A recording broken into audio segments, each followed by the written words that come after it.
فاذكروني أذكركم واشكروا لي ولا تكفرون يا أيها الذين آمنوا استعينوا بالصبر والصلاة إن الله مع الصابرين وأن المساجد لله فلا تدعوا ma'allahi ahada, dan bahwasannya masjid-masjid itu seluruhnya milik Allah.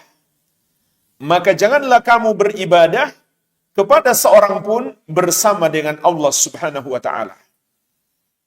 Jadi dalam ayat ini surat Al-Jin ayat ke-18, Allah Subhanahu wa taala kembali mengajak kita berfikir bahwa hanya Dia yang berhak disembah. Kenapa? Masjid-masjid seluruhnya milik Allah. Ada dua penafsiran ulama makna masjid di sini. Yang pertama adalah anggota tubuh kita yang kita gunakan untuk bersujud.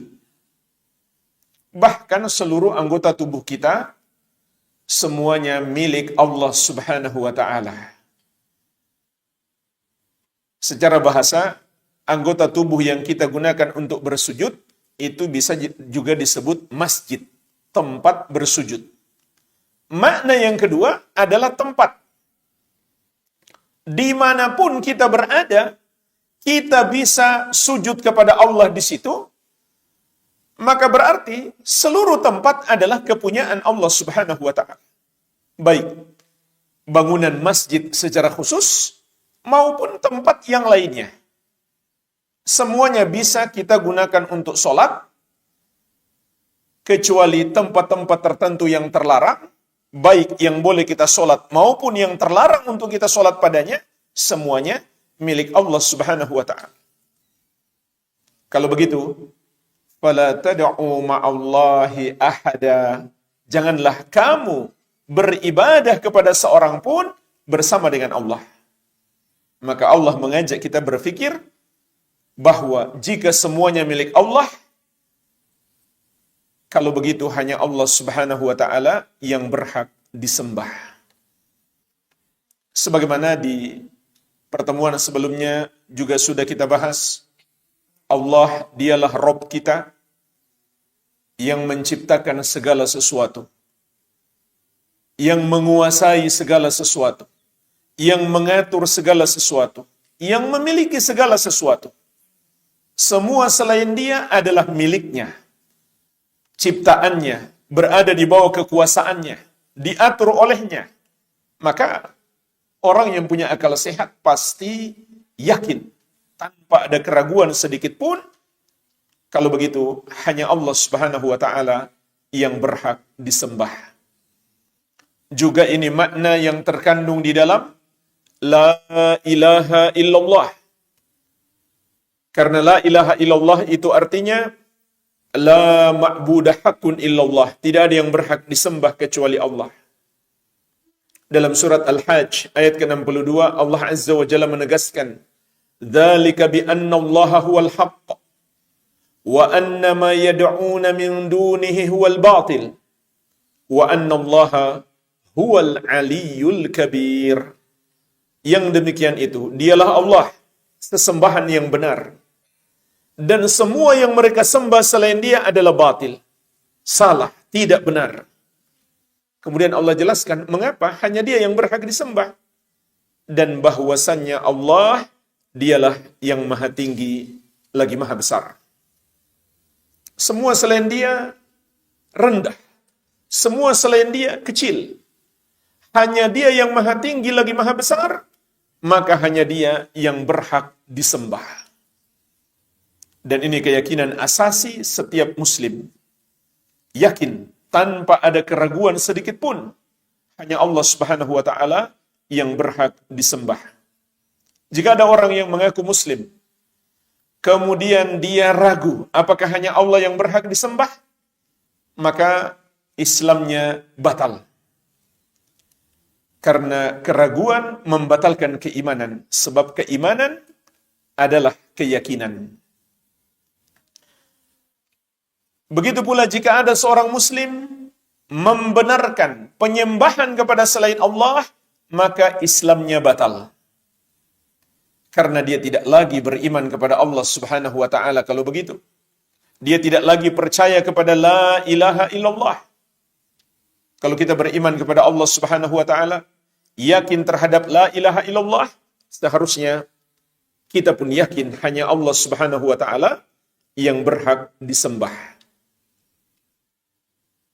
Oleh karena itu, seluruh amal ibadah kita hanya boleh kita persembahkan untuknya semata. Jemaah sekalian, ini pokok agama kita, ini kunci keselamatan kita, ini yang paling penting dalam hidup kita. Oleh karena itu, harus selalu kita prioritaskan dalam hidup kita. Dan selalu kita awasi keluarga kita. Jangan sampai mereka menyembah kepada selain Allah Subhanahu wa taala. Nabi Ibrahim alaihissalam, imamnya para ahli tauhid, itu masih takut terjerumus syirik. Anak-anak beliau adalah para nabi, tapi beliau khawatir terjerumus syirik. Sehingga Allah sebutkan doa beliau di dalam Al-Quran, wajnubni wa baniya an na'budal asnam. Ya Allah, jauhkan aku dan keturunanku dari menyembah patung-patung atau menyembah apapun selain Allah Subhanahu wa taala. Sehingga kata Imam Ibrahim At-Taimi, seorang tabi'in rahimahullahu taala, faman ya'manul bala ba'da Ibrahim. Kalau begitu, siapa yang pantas merasa aman dari terjerumus dalam dosa syirik kalau Nabi Ibrahim alaihissalam saja takut? Beliau khawatir diri beliau dan keturunan beliau terjerumus dalam syirik. Kok kita merasa aman? Kok kita nggak takut? Harusnya kita lebih takut. Maka jemaah sekalian, kalau ada orang yang seakan tidak khawatir, sehingga dia tidak waspada, dia tidak berusaha menjauhkan dirinya dari dosa syirik, maka tidak diragukan lagi, dia adalah orang yang tertipu oleh setan. Meskipun dia merasa saya sudah lama belajar, kitab tauhid bahkan sudah tamat, bahkan saya sudah hafal. Kalau dalam dirinya ada rasa aman, tidak takut terjerumus dalam dosa syirik, maka tidak diragukan lagi, dia adalah orang yang tertipu oleh setan. Karena kalau Nabi Ibrahim alaihissalam saja takut, seharusnya kita lebih takut. Maka di sini penulis rahimahullah mengingatkan kita, faman sarafa minha syai'an li ghairillahi fahuwa musyrikun kafirun. Barang siapa yang mempersembahkan satu bentuk ibadah itu kepada selain Allah, maka dia adalah musyrikun kafirun. Orang musyrik lagi kafir. Bukan seorang muslim. Wad dalilu qauluhu ta'ala. Dalilnya adalah firman Allah Subhanahu wa taala, yaitu dalam surat Al-Mu'minun ayat 117.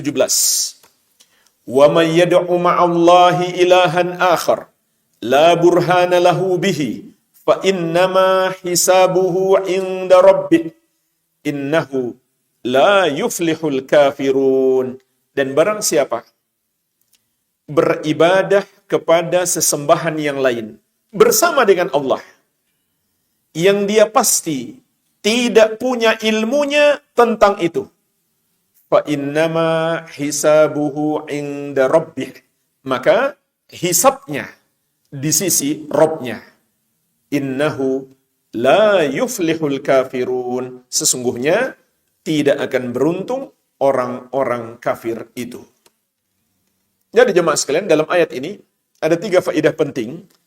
Yang pertama, meskipun seseorang masih menyembah Allah, tapi bersamaan dengan itu dia menyembah kepada selain Allah, maka dia musyrik. Jadi musyrik itu enggak harus dia tidak menyembah Allah sama sekali. Meskipun dia masih menyembah Allah, Tapi bersamaan dengan itu, dia pun menyembah kepada selain Allah. Maka dia adalah musyrik. Karena Allah Subhanahu wa taala mengatakan, "Wa may yad'u ma'allahi ilahan akhar." Barang siapa beribadah kepada sesembahan yang lain bersama dengan Allah. Jadi meskipun dia masih menyembah Allah, kalau dia pun menyembah kepada selain Allah, maka dia musyrik. Meskipun jamaah sekalian, dia menyembah kepada selain Allah itu mungkin hanya setahun sekali. Itu pun kalau pulang kampung, ikut acara sedekah bumi, sedekah laut. Kemudian dia ikut menyembelih untuk selain Allah. Cuma sekali dalam setahun. Selebihnya dia sholat, puasa, zakat, haji, maka dia adalah orang musyrik. Dan meskipun dia lakukan perbuatan dosa syirik itu 30 tahun yang lalu, tapi sampai hari ini dia belum pernah bertobat, maka statusnya masih musyrik. Karena dosa syirik tidak ada jalan untuk mendapatkan ampunan kecuali dengan taubat kepada Allah Subhanahu wa taala. Kemudian yang kedua, Allah menegaskan la burhana lahu bihi fa innama hisabuhu inda rabbih. Dosa syirik itu tidak ada ilmu yang Allah turunkan tentang itu. Artinya jemaah sekalian, semua syirik itu juga bid'ah. Dan kebanyakan orang yang berbuat syirik, mereka sandarkan kepada agama. Mereka sandarkan kepada agama. Seperti orang yang berdoa kepada para wali di kubur-kubur yang mereka anggap kuburan keramat. Mereka anggap itu ajaran agama. Padahal dilarang keras dalam agama. Maka itu syirik sekaligus juga bid'ah. Kemudian yang ketiga, Allah Subhanahu wa taala memberi ancaman. Fa innama hisabuhu inda rabbih. Sesungguhnya hisabnya di sisi Rabb-nya. Artinya ini ancaman di akhirat. Sedangkan di dunia maupun di akhirat juga Allah tegaskan mereka tidak akan beruntung dan mereka digolongkan kepada orang-orang yang kafir. Innahu la yuflihul kafirun. Sesungguhnya tidak akan beruntung orang-orang kafir itu. Tidak akan beruntung artinya tidak akan masuk surga selama-lamanya. Namun makna ayat ini, kalau dia sampai mati tidak bertobat. Kalau dia bertobat dengan betul-betul bertobat, memenuhi syarat-syaratnya, masuk ke dalam agama Islam, maka pasti Allah Subhanahu wa taala mengampuninya. Jadi, ayat yang mulia ini menegaskan orang musyrik adalah orang kafir. Dan setiap orang musyrik atau orang yang berbuat syirik berarti dia juga berbuat dosa kekafiran. Karena setiap kesyirikan adalah kekafiran. Bahkan itulah kekafiran yang terbesar. Tapi tidak setiap orang yang kafir itu musyrik.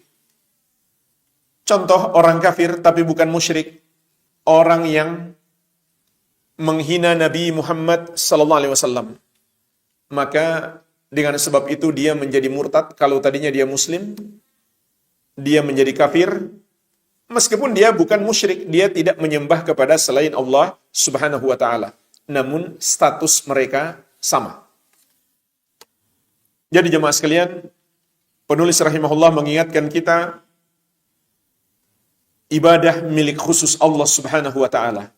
Mempersembahkannya kepada selain Allah adalah syirik besar. Dan syirik besar menyebabkan pelakunya menjadi kafir, murtad, keluar dari Islam.